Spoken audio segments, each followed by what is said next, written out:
Bersorak-soraklah bagi Tuhan, hai seluruh bumi. Beribadahlah kepada Tuhan dengan sukacita. Datanglah ke hadapannya dengan sorak-sorai. Ketahuilah bahwa Tuhanlah Allah. Dialah yang menjadikan kita dan punya dialah kita, umatnya dan kawanan domba gembalaannya. Masuklah melalui pintu gerbangnya dengan nyanyian syukur, ke dalam pelatarannya dengan puji-pujian. Bersyukurlah kepadanya dan pujilah namanya, sebab Tuhan itu baik, kasih setianya untuk selama-lamanya, dan kesetiaannya tetap turun-temurun.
Pertolongan dalam ibadah minggu ketiga ini, datangnya adalah dalam nama Tuhan yang menjadikan langit dan bumi, yang memelihara kesetiaannya sampai selama-lamanya dan tidak pernah meninggalkan perbuatan tangannya.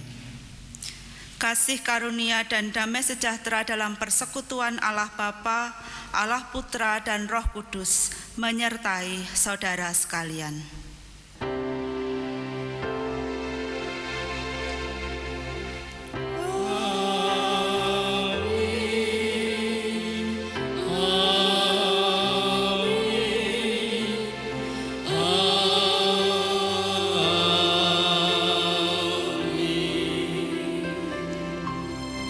Jemaat Tuhan dipersilahkan untuk duduk kembali.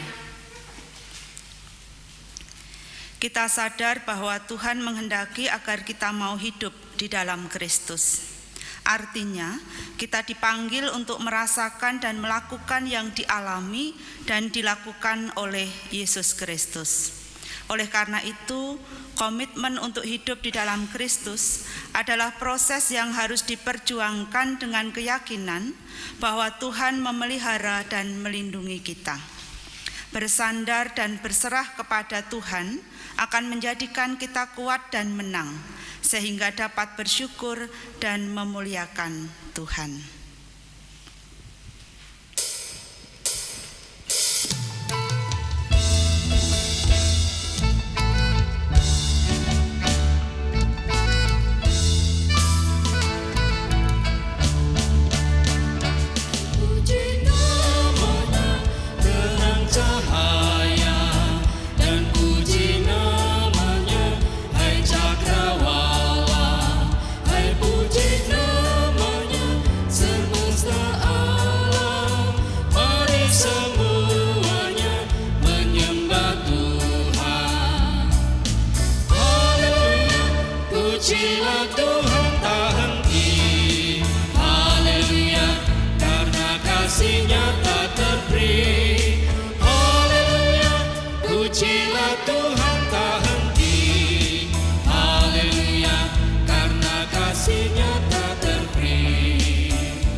Jemaat, mari mengaku kesalahan dan dosa kita, dimulai dengan pengakuan pribadi.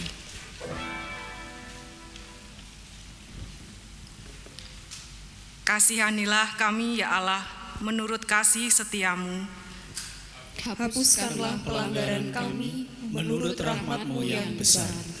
Bersihkanlah kami seluruhnya dari kesalahan kami, dan tahirkan kami dari dosa kami. Sebab kami sendiri sadar akan pelanggaran kami. Kami senantiasa bergumul dengan dosa kami. Terhadap Engkau sajalah kami telah berdosa, dan melakukan apa yang Kau anggap jahat. Supaya ternyata Engkau adil dalam putusan-Mu, bersih dalam penghukuman-Mu. Bersihkanlah kami daripada dosa kami dengan hisop, maka kami menjadi tahir.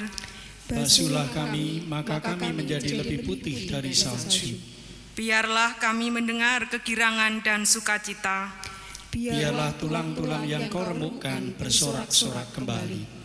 Sembunyikanlah wajah-Mu terhadap dosa kami. Hapuskanlah segala kesalahan kami. Jadikanlah hati kami tahir ya Allah, dan perbaruilah batin kami dengan roh yang teguh.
Jemaat yang dikasihi Tuhan, saya undang untuk berdiri. Dengan percaya akan pengampunan dan belas kasih Tuhan, maka sebagai pelayan Yesus Kristus, saya memberitakan pengampunan dosa kepada setiap orang yang telah mengaku dosanya dan bertobat dengan tulus ikhlas di hadapan Tuhan Allah. Terimalah berita anugerah, sebab kepada kamu dikaruniakan bukan saja untuk percaya kepada Kristus, melainkan juga untuk menderita untuk Dia. Filipi 1 ayat 29. Demikianlah berita anugerah dari Tuhan Allah. Kiranya pengampunan dari Allah berlaku atas kita di dalam nama Allah Bapa, Allah Putra, dan Allah Roh Kudus. Amin. Syukur kepada Allah. Marilah kita dengan penuh syukur dan sukacita kita menanggapi berita anugerah dengan menaikkan pujian Ku Bawa Damai.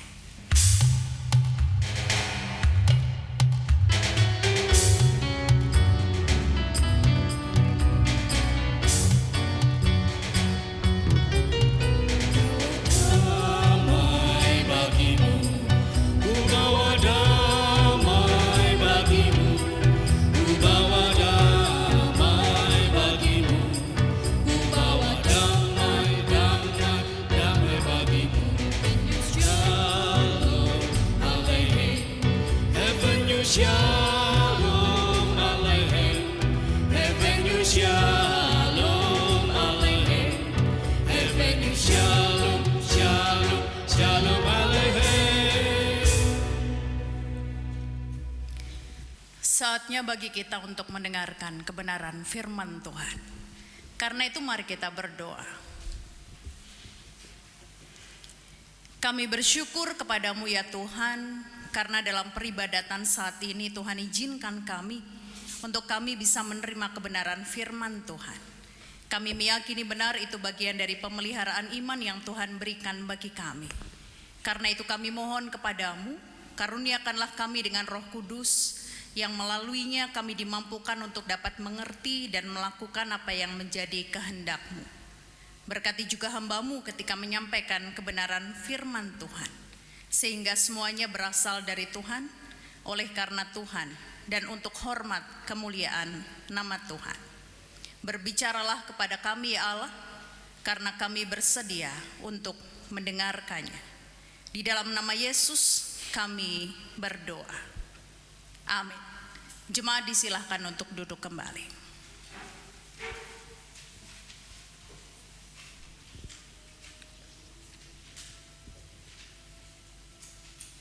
Bacaan pertama akan dibaca dari Yeremia 20 ayat 7 sampai 13. Engkau telah membujuk aku ya Tuhan, dan aku telah membiarkan diriku dibujuk. Engkau terlalu kuat bagiku, dan engkau menundukkan aku. Aku telah menjadi tertawaan sepanjang hari. Semuanya mereka mengolok-olok aku. Sebab setiap kali aku berbicara, terpaksa aku berteriak. Terpaksa berseru, kelaliman, aniaya. Sebab firman Tuhan telah menjadi cela dan cemooh bagiku sepanjang hari. Tetapi apabila aku berpikir, aku tidak mau mengingat Dia dan tidak mau mengucapkan firman lagi demi namanya, maka dalam hatiku ada sesuatu yang seperti api yang menyala-nyala, terkurung dalam tulang-tulangku. Aku berlelah-lelah untuk menahannya, tetapi aku tidak sanggup. Aku telah mendengar bisikan banyak orang. Kegentaran datang dari segala jurusan. Adukanlah Dia. Kita mau mengadukan Dia. Semua orang, sahabat karibku, mengintai apakah aku tersandung jatuh Barangkali ia membiarkan dirinya dibujuk, sehingga kita dapat mengalahkan dia dan dapat melakukan pembalasan kita terhadap dia. Tetapi Tuhan menyertai aku seperti pahlawan yang gagah. Sebab itu orang-orang yang mengejar aku akan tersandung jatuh, dan mereka tidak dapat berbuat apa-apa. Mereka akan menjadi malu sekali sebab mereka tidak berhasil. Suatu noda yang selama-lamanya tidak terlupakan. Ya Tuhan semesta alam, yang menguji orang benar, yang melihat batin dan hati, biarlah aku melihat pembalasan-Mu terhadap mereka. Sebab kepadamu lah kuserahkan perkaraku. Menyanyilah untuk Tuhan, pujilah Tuhan, sebab Ia telah melepaskan nyawa orang miskin dari tangan orang-orang yang berbuat jahat. Demikianlah sabda abadi Tuhan.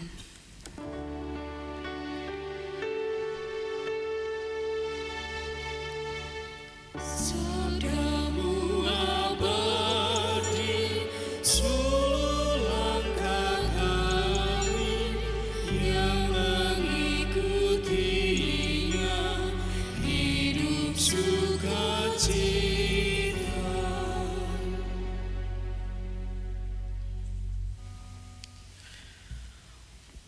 Marilah kita membaca Mazmur 69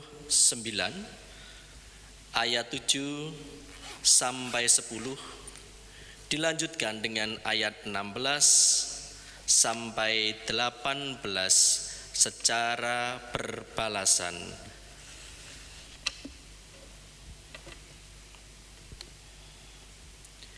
Janganlah mendapat malu oleh karena aku, orang-orang yang menantikan Engkau, ya Tuhan Allah semesta alam. Janganlah karena noda oleh karena aku, orang-orang yang mencari Engkau, ya Allah Israel. Sebab oleh karena Engkaulah aku menanggung cela, noda meliputi mukaku. Aku telah menjadi orang luar bagi saudara-saudaraku, orang asing bagi anak-anak ibuku. Sebab cinta untuk rumah-Mu menghanguskan aku, dan kata-kata yang mencela Engkau telah menimpa aku. Janganlah gelombang air menghanyutkan aku, atau tubir menelan aku, atau sumur menutup mulutnya di atasku. Jawablah aku, ya Tuhan, sebab kasih setiamu baik. Berpalinglah kepadaku menurut rahmat-Mu yang besar. Janganlah sembunyikan wajah-Mu kepada hamba-Mu, sebab aku tersesat. Segeralah menjawab aku.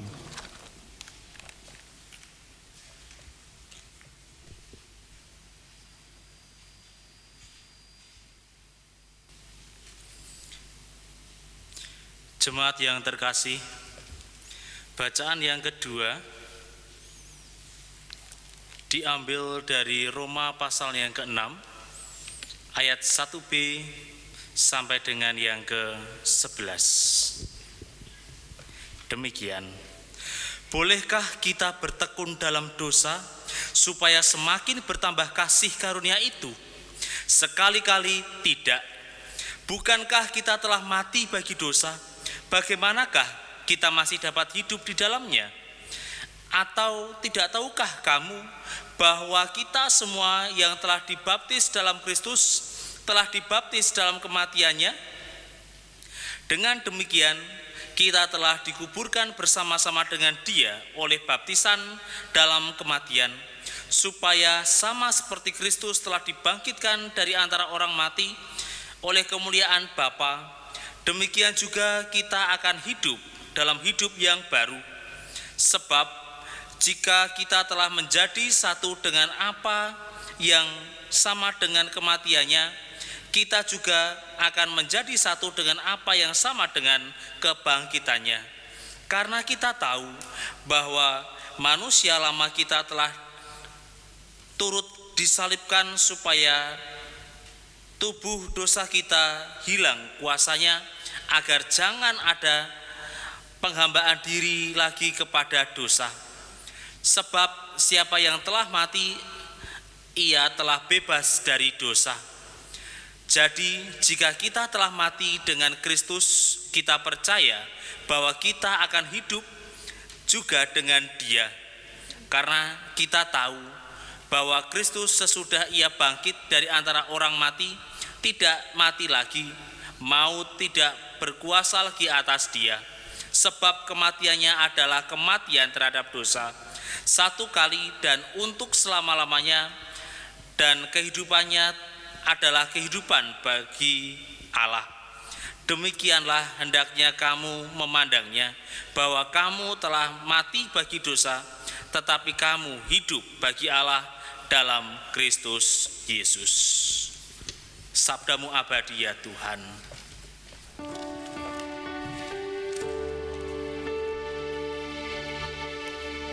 Sabdamu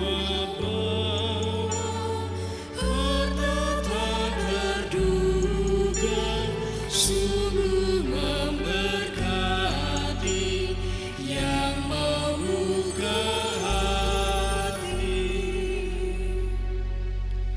Jemaat yang dikasihi Tuhan, bacaan Injil kita hari ini terambil dari Injil Matius pasal yang ke-10. Kita akan membaca ayat 24 sampai dengan 39. Matius 10 ayat 24 sampai dengan ke-39, maksud saya akan bacakan untuk kita semua. Seorang murid tidak lebih daripada gurunya, atau seorang hamba daripada tuannya. Cukuplah bagi seorang murid jika ia menjadi sama seperti gurunya, dan bagi seorang hamba jika ia menjadi sama seperti tuannya. Jika tuan rumah disebut Beelzebul, apalagi seisi rumahnya.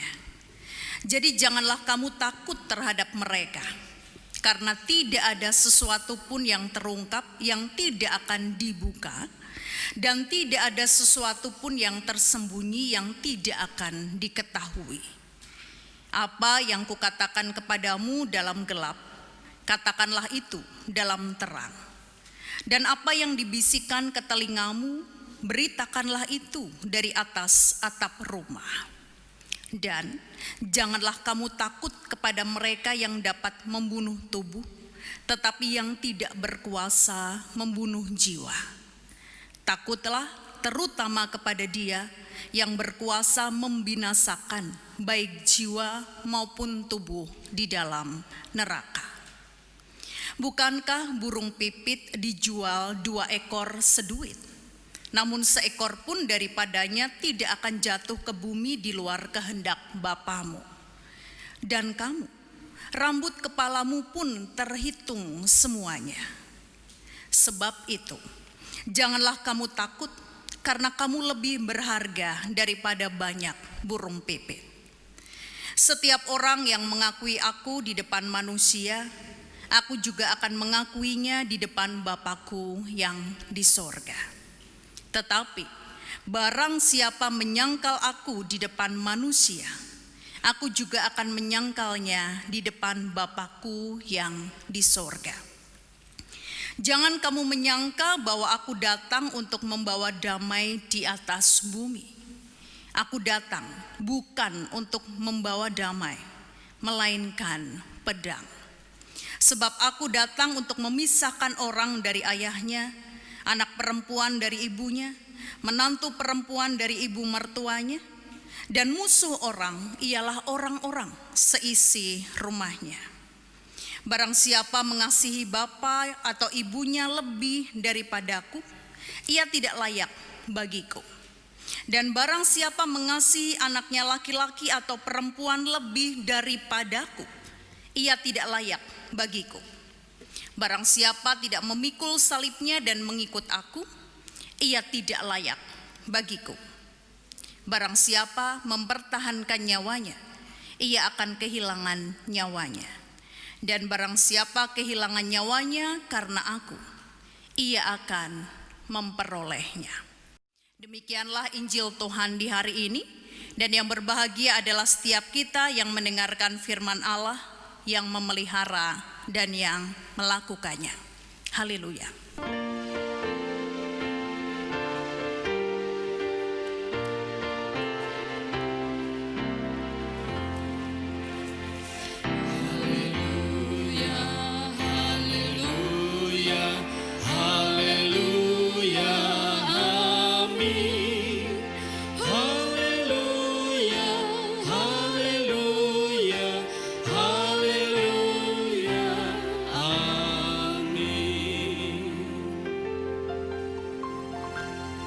Ibu, bapak, dan saudara yang dikasihi Tuhan, diakui atau tidak, setiap kali kita diberikan kesempatan untuk mengingat kembali karya pelayanan Yesus, maka biasanya hal yang spontan muncul di benak kita adalah hal yang berhubungan dengan kasih dan kedamaian.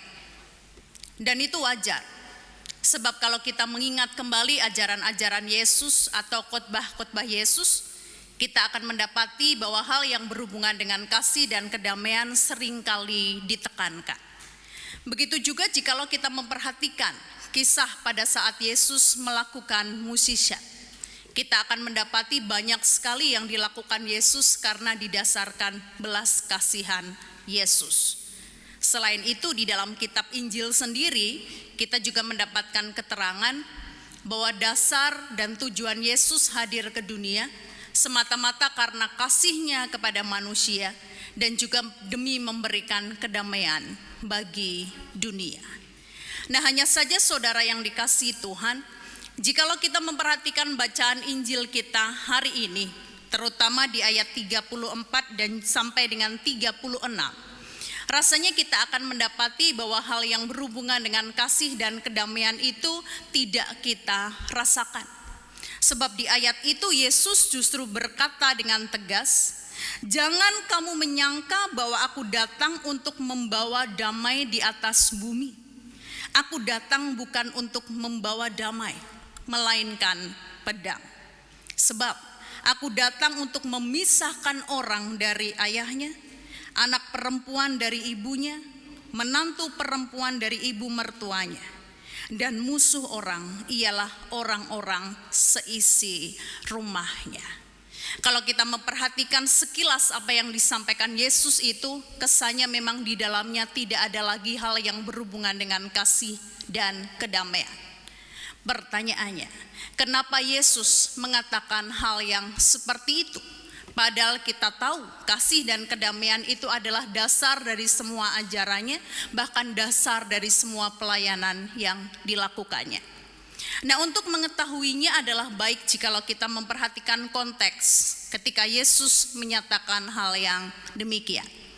Dan nanti saudara, kalau saudara memperhatikan perikop sebelumnya, saudara akan mendapati bahwa pernyataan itu disampaikan oleh Yesus kepada ke-12 muridnya ketika Yesus mengutus mereka untuk melakukan pelayanan kepada domba-domba yang hilang dari umat Israel.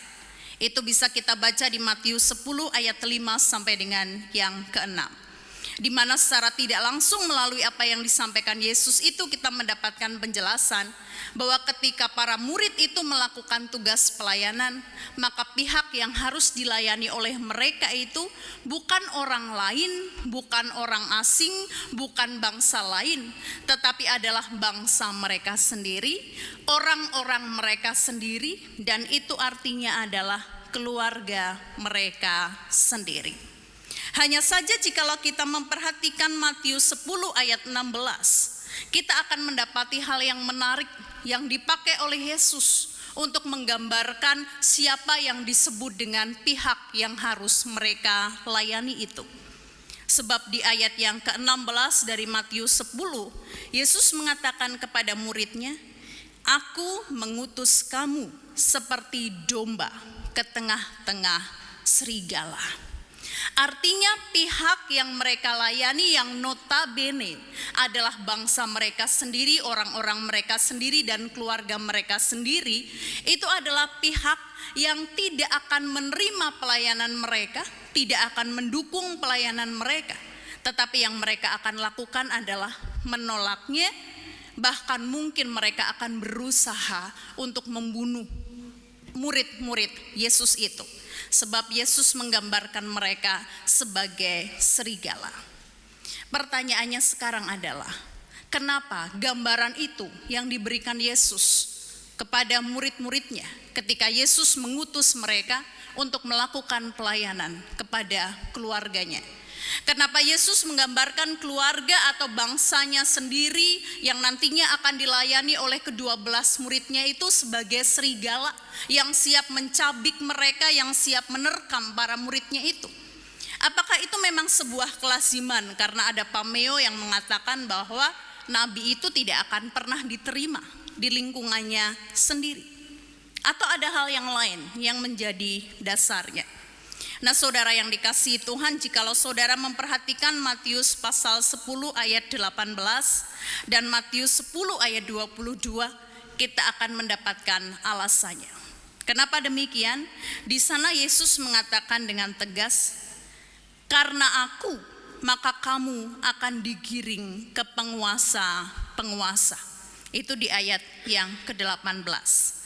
Dan di ayat ke-22, Yesus mengatakan, "Dan kamu akan dibenci semua orang karena namaku." Artinya sikap dari bangsa Yahudi, sikap dari orang-orang Yahudi, sikap dari keluarga dari murid-murid Yesus itu yang digambarkan sebagai serigala pada saat mereka merespon pelayanan dari ke-12 murid Yesus, lebih karena ke-12 murid Yesus itu tidak pernah bisa dilepaskan dari sosok Yesus. Entahkah itu karena ke-12 murid Yesus itu bagian dari komunitas Yesus, atau juga karena pelayanan yang nantinya mereka lakukan mau tidak mau berkiblat kepada pelayanan yang dilakukan oleh Yesus. Baik itu di dalam mereka mewartakan hal-hal yang berhubungan dengan kebenaran, maupun di dalam mereka merespon segala sesuatu yang tentu saja berkiblat kepada apa yang dilakukan Yesus. Di mana semua dari kita tahu hal itulah yang sejak dari awal Yesus melakukan pelayanan ditolak oleh sebagian besar orang Yahudi. Nah, dari konteks yang seperti ini, saudara yang dikasihi Tuhan, maka kita mendapati bahwa jikalau di ayat 34 sampai dengan 36, Yesus mengatakan, "Jangan kamu menyangka bahwa aku datang untuk membawa damai di atas bumi. Aku datang bukan untuk membawa damai, melainkan pedang. Sebab aku datang untuk memisahkan orang dari ayahnya, anak perempuan dari ibunya, menantu perempuan dengan ibu mertuanya, dan musuh orang ialah orang-orang seisi rumahnya." Itu bukan karena bagi Yesus kasih tidak lagi penting.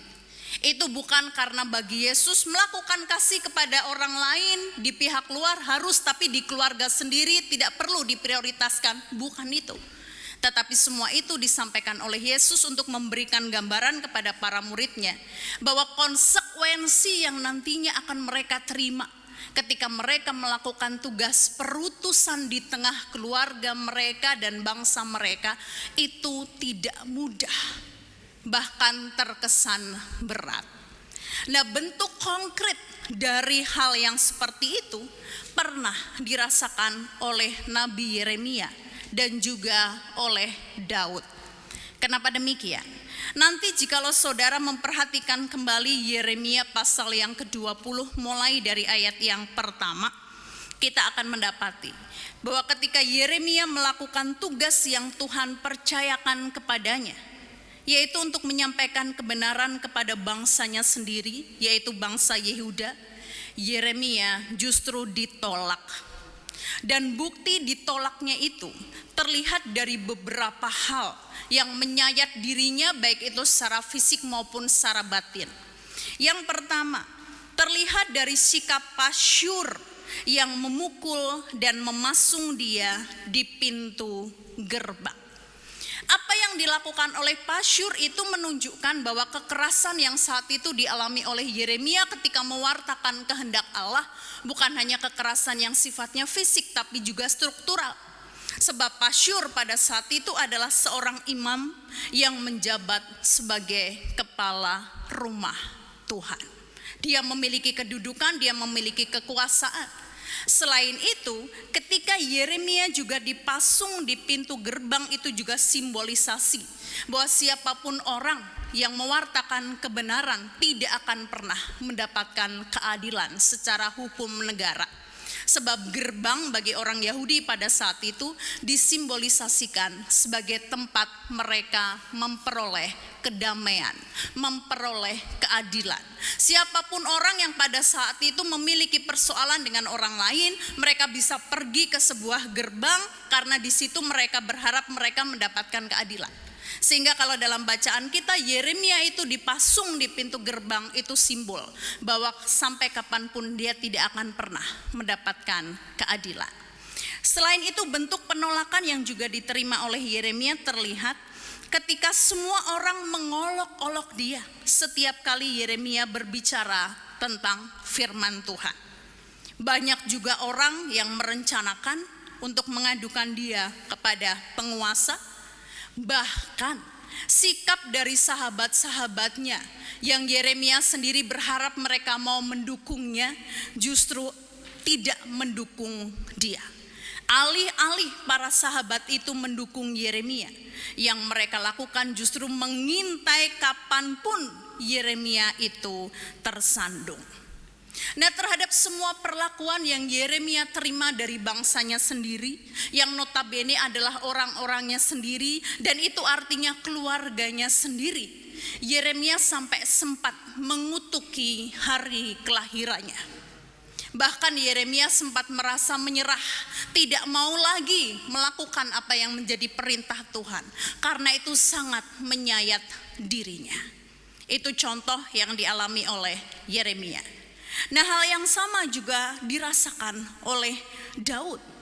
Ketika dia juga mewartakan kebenaran kepada orang-orang di sekelilingnya, dia justru mendapati bahwa semakin banyak orang yang membencinya dan banyak orang yang berniat untuk membinasakannya. Bahkan nanti kalau saudara membaca lebih lanjut Mazmur 69, kita akan mendapati Daud mengatakan bahwa dia menjadi orang luar bagi saudara-saudaranya. Dia menjadi orang asing bagi anak-anak ibunya. Artinya yang dia rasakan lebih rumit lagi. Bukan hanya bangsanya, tetapi orang dalamnya sendiri saja menganggap Daud itu seperti orang asing. Dan Daud menggambarkan situasi itu seperti dia tenggelam di rawa-rawa. Dia tidak lagi bisa berbuat apa-apa. Nah, hanya saja menariknya saudara, kalau kita memperhatikan apa yang kemudian dilakukan oleh Yeremia dan dilakukan oleh Daud ketika mereka mendapati situasi yang berat, yang menyayat dan mencabik hati juga badannya terkait dengan respon dari orang-orangnya, dari bangsanya dan juga dari keluarganya, kita akan mendapati bahwa akhirnya mereka tetap setia melakukan tugas perutusan itu. Memang sempat Yeremia mengatakan bahwa dia akan menyerah, tetapi akhirnya dia tetap bisa bertahan. Begitupun dengan Daud. Gambaran bahwa dia tenggelam itu gambaran kalau dia sudah tidak bisa berbuat apa-apa, dia panik karena banyak sekali gelombang yang menyerang dirinya. Tapi akhirnya dia mau untuk bergerak, dia mau berenang di atas gelombang itu, bahkan dia mau berseluncur di atas gelombang itu.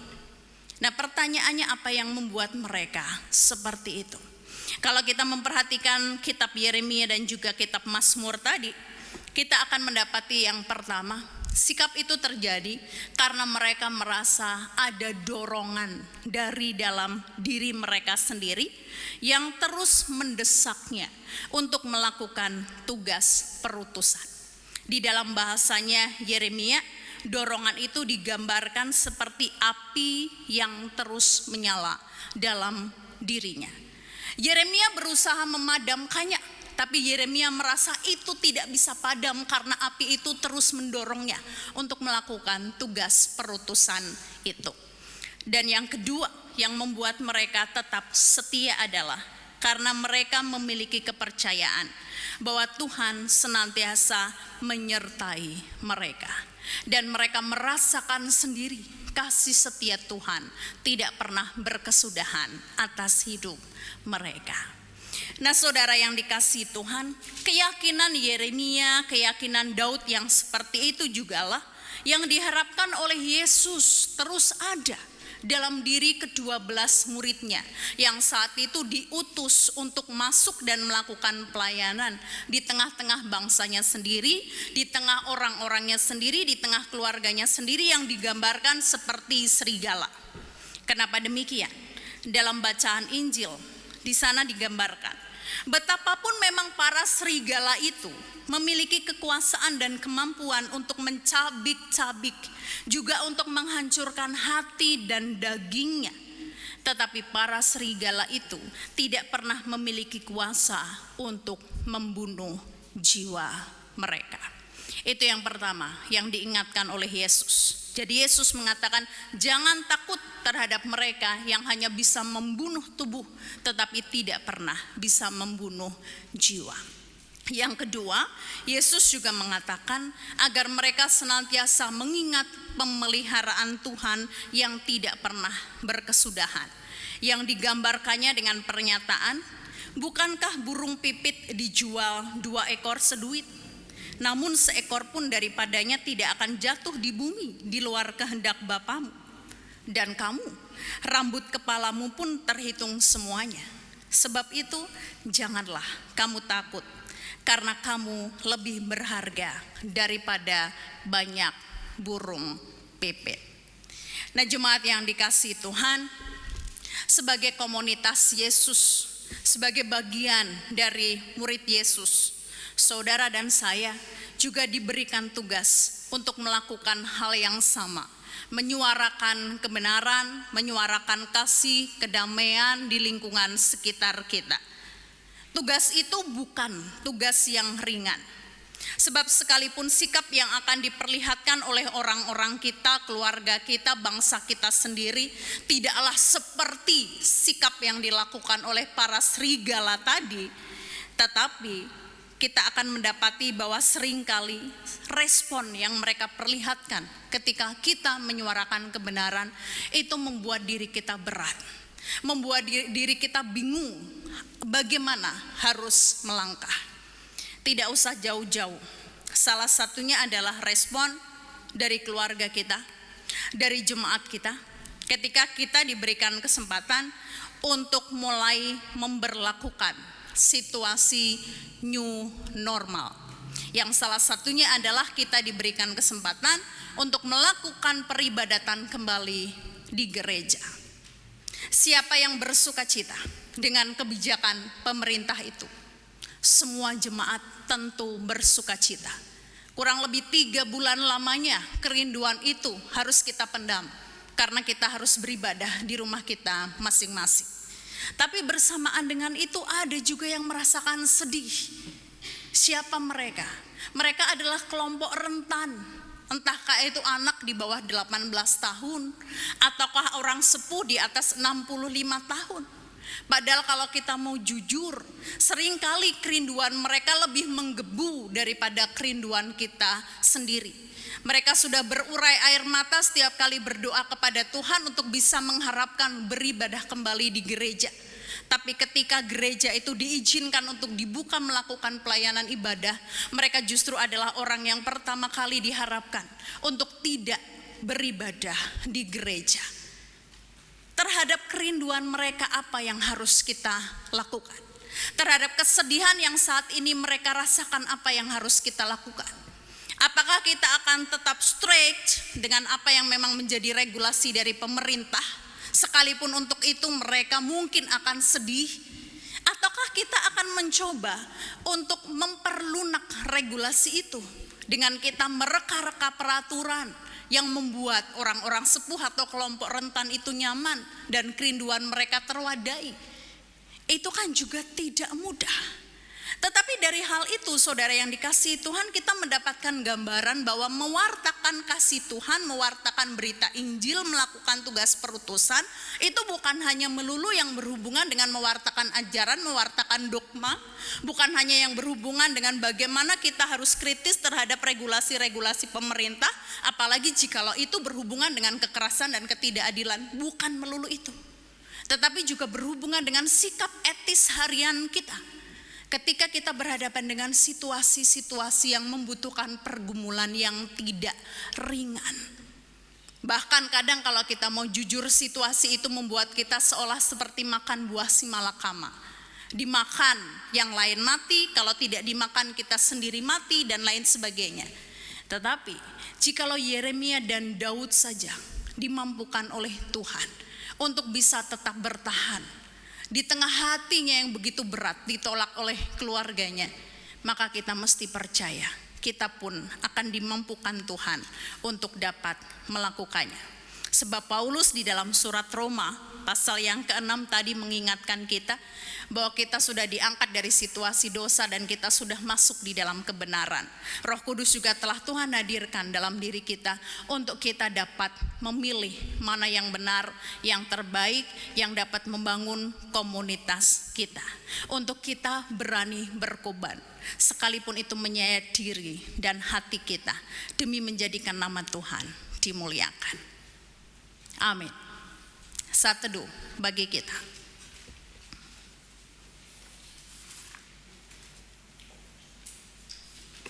Saat teduh selesai, saya ajak saudara semua dimanapun saudara berada untuk bangkit berdiri.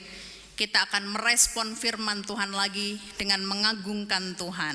Kita pujikan Bila Kulihat bintang gemerlapan.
Persilakan untuk duduk.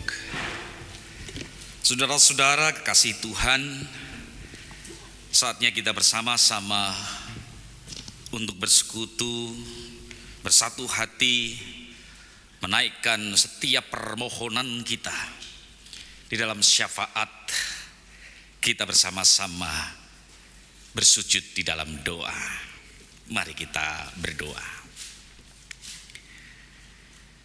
Syukur kami naikkan kepadamu ya Tuhan, oleh karena kasih kemurahan Tuhan, Engkau perkenankan kami semua bersatu hati di dalam persekutuan, ibadah, rumah tangga, melalui penghayatan yang begitu mendalam, bersama-sama dengan orang tua kami, suami, istri kami, anak-anak kami, saudara-saudara serumah kami. Kami boleh menikmati bahwa pemeliharaan tangan Allah bagi keluarga orang-orang percaya tidak pernah berhenti. Engkau terus merawat kami, Engkau memelihara kami di dalam kasih dan kemurahan Tuhan. Teristimewa di masa pandemi COVID-19 ini ya Tuhan, Engkau sungguh setia memberikan penyertaan bagi kami semua, jemaat Tuhan di seluruh muka bumi ini. Demikian pula masyarakat internasional yang juga sedang mengalami pandemi COVID-19. Tuhan, karyamu sungguh luar biasa bagi kami semua. Kami sungguh merindukan masa-masa yang normal di dalam kehidupan kami boleh Tuhan pulihkan. Maka Tuhan, kami saat ini benar-benar memohon kepadamu dengan kerendahan hati, bahkan kerendahan diri kami. Kami mohon belas kasihan Tuhan. Engkau Tuhan yang membebaskan dunia ini dari pandemi COVID-19. Biarlah harapan kami sungguh Tuhan penuhi. Teristimewa bagi negara dan bangsa kami Indonesia,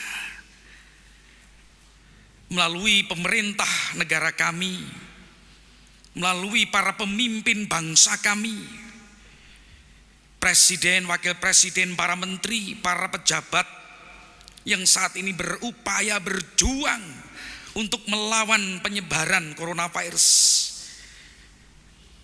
Dengan kami semua mau memasuki tahap hidup di era new normal. Mari Tuhan, Engkau yang siapkan hati, pikiran, jiwa kami, bangsa negara kami Indonesia. Jadikan kami semua pribadi-pribadi yang taat akan protokol kesehatan yang boleh kami lakukan untuk mengantisipasi pandemi COVID-19 ini. Kami serahkan pula untuk kebijakan-kebijakan pemerintah dari pusat hingga sampai ke daerah-daerah. Bila mana kami saat ini sedang menyesuaikan kondisi-kondisi tertentu yang relatif satu dengan yang lain berbeda,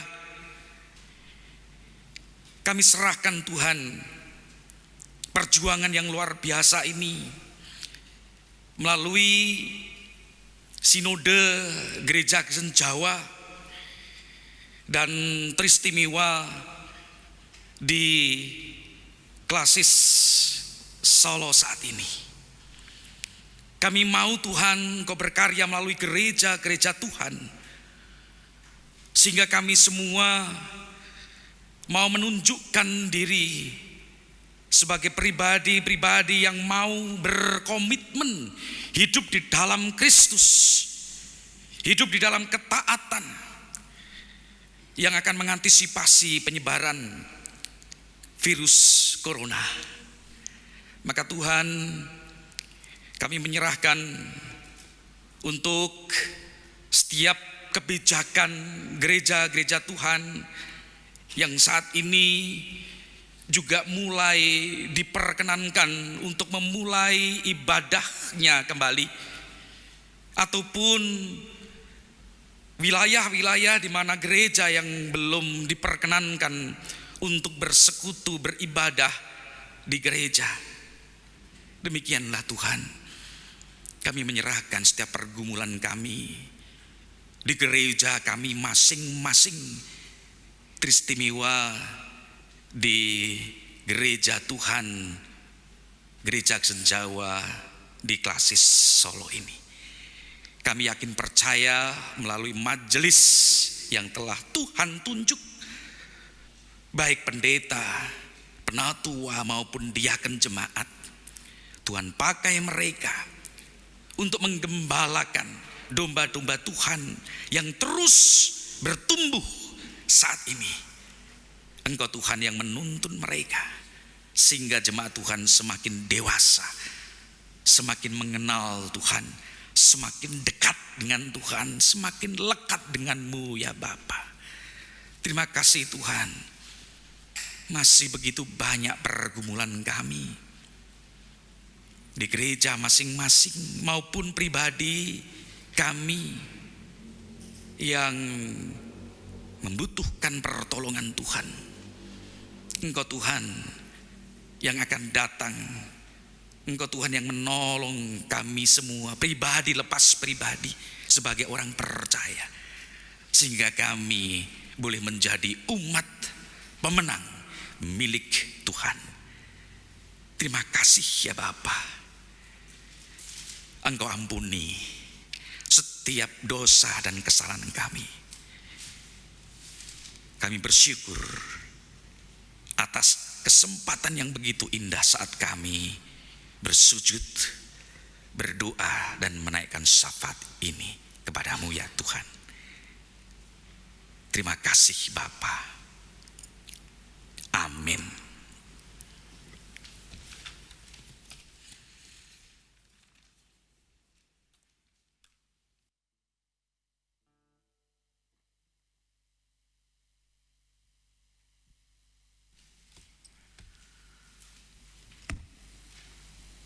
Jemaat yang terkasih dalam Tuhan, saat ini kita diberi kesempatan untuk mengucap rasa syukur melalui persembahan.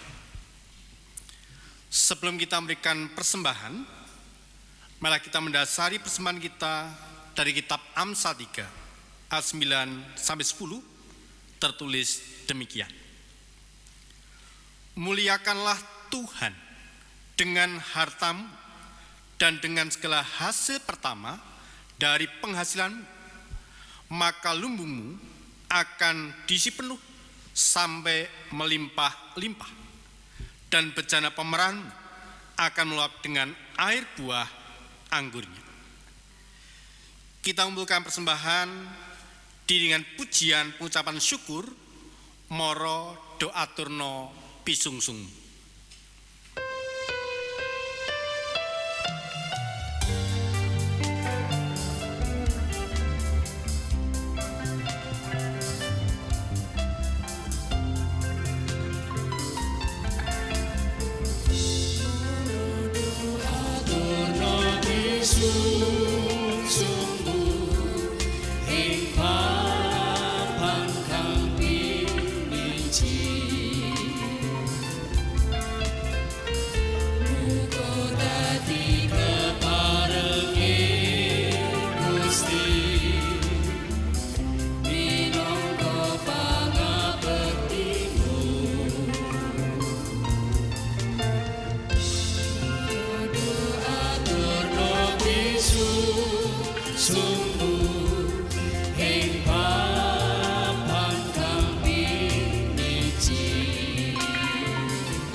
kita bawa persembahan kita dalam doa, sandarkan mari kita berdoa. Ya Tuhan Allah, Engkau adalah sumber dari segala yang baik dan indah dalam kehidupan kami. Sebagian dari pemberian-Mu kami serahkan kembali kepadamu. Terimalah persembahan ini ya Tuhan, sebagai tanda pengakuan kami bahwa Engkau-lah yang memiliki tubuh, jiwa dan roh, serta harta yang ada pada kami. Terimalah persembahan ini ya Tuhan, sebagai tanda syukur dan terima kasih, sebab kami sudah menerima banyak berkat dari-Mu. Terimalah persembahan ini ya Tuhan, sebagai tanda iman, sebab kami percaya Engkau menjamin masa depan dan mencukupkan segala kebutuhan kami, sehingga kami tidak perlu khawatir untuk memberi, berbagi, dan berkorban. Berkatilah persembahan yang kami kumpulkan ini ya Tuhan, untuk keperluan perluasan kerajaan-Mu di dunia ini. Seluruh doa pengucapan syukur ini kami naikkan dalam nama Tuhan Yesus yang telah mengajar kami berdoa. Bapa kami yang di surga, dikuduskanlah nama-Mu, datanglah kerajaan-Mu, jadilah kehendak-Mu di bumi seperti di surga. Berikanlah kami pada hari ini makan kami yang secukupnya, dan ampunilah kami akan kesalahan kami, seperti kami juga mengampuni orang yang bersalah kepada kami. Dan jangan bawa kami dalam pencobaan, tetapi lepaskanlah kami daripada yang jahat. Karena Engkau-lah yang mempunyai kerajaan dan kuasa dan kemuliaan sampai selama-lamanya. Amin. Warga jemaat dimanapun berada, saya undang baik berdiri, kita menaikkan pujian pengutusan.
Jemaat yang terkasih di dalam Tuhan Yesus Kristus, marilah kita bersama dengan seluruh gereja Tuhan di muka bumi, kita akan meneguhkan iman kita dengan mengucapkan syahadat pengakuan iman kita seperti dalam pengakuan iman rasuli.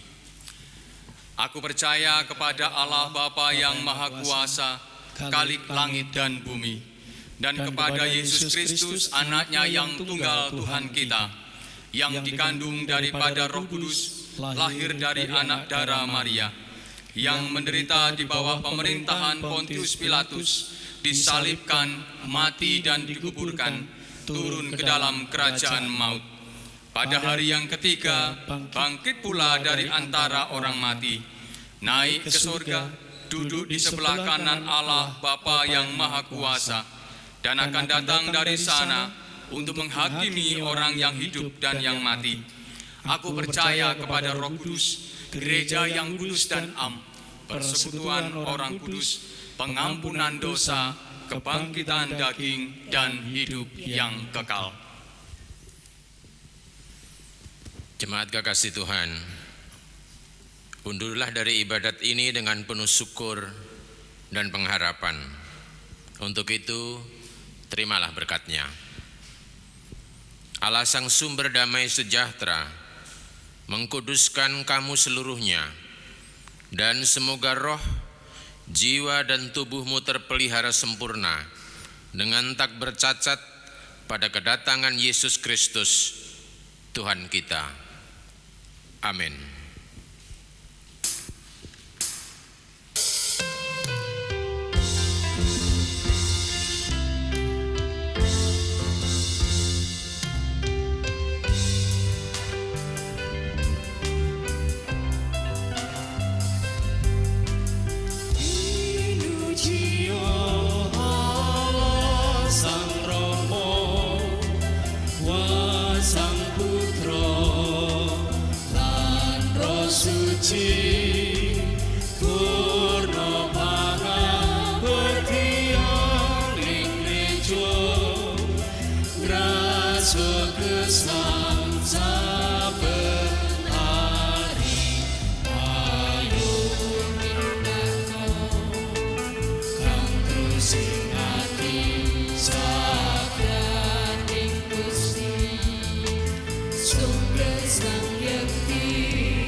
See